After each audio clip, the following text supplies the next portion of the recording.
Shalom jemaat Tuhan, tangan Tuhan yang kuat dan penuh kasih senantiasa menyertai dan membimbing kita hari ini. Hari ini kita akan merenungkan firman Tuhan dengan judul Dimuridkan untuk Memuridkan. Hosea 4 ayat yang ke-6 berkata, "Umatku binasa karena tidak mengenal Allah. Karena engkaulah yang menolak pengenalan itu, maka aku menolak engkau menjadi imamku. Dan karena engkau melupakan pengajaran Allahmu, maka aku juga akan melupakan anak-anakmu." Jadikanlah semua bangsa muridku, memberi makna bahwa pemuridan adalah proses menjadikan seseorang sebagai murid Kristus. Pada proses ini ada guru dan murid, ada memuridkan dan dimuridkan. Jadi kita tidak hanya dimuridkan, tetapi harus memuridkan. Seperti yang Yesus katakan, yaitu memuridkan semua bangsa. Kita bisa melihat teladan pemuridan yang Yesus kerjakan. Yesus memuridkan ke-12 muridnya. Murid-murid Yesus yang telah dimuridkan tersebut selanjutnya memuridkan banyak orang. Lalu bagaimana kita saat ini? Apakah kita juga melanjutkan pemuridan seperti murid-murid Yesus?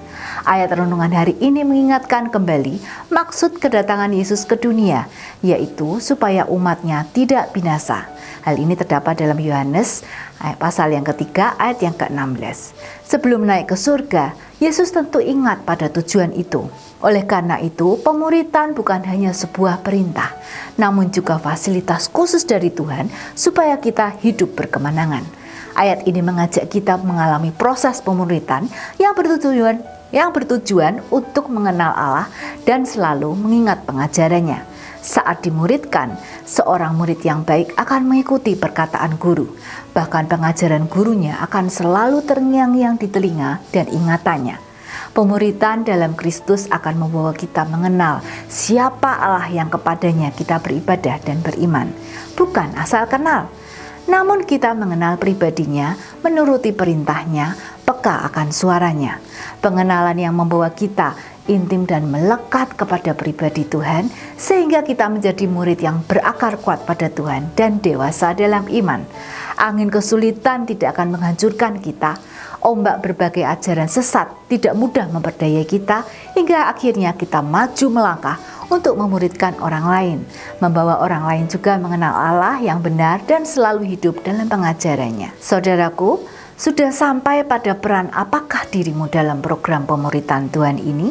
Apakah masih nyaman dimuridkan atau sudah memuridkan orang lain? Saat kita sebagai murid yang taat maupun saat kita memuridkan orang lain, marilah kita terus menguatkan pengenalan akan Allah dan pengajarannya. Tuhan menolong kita semua.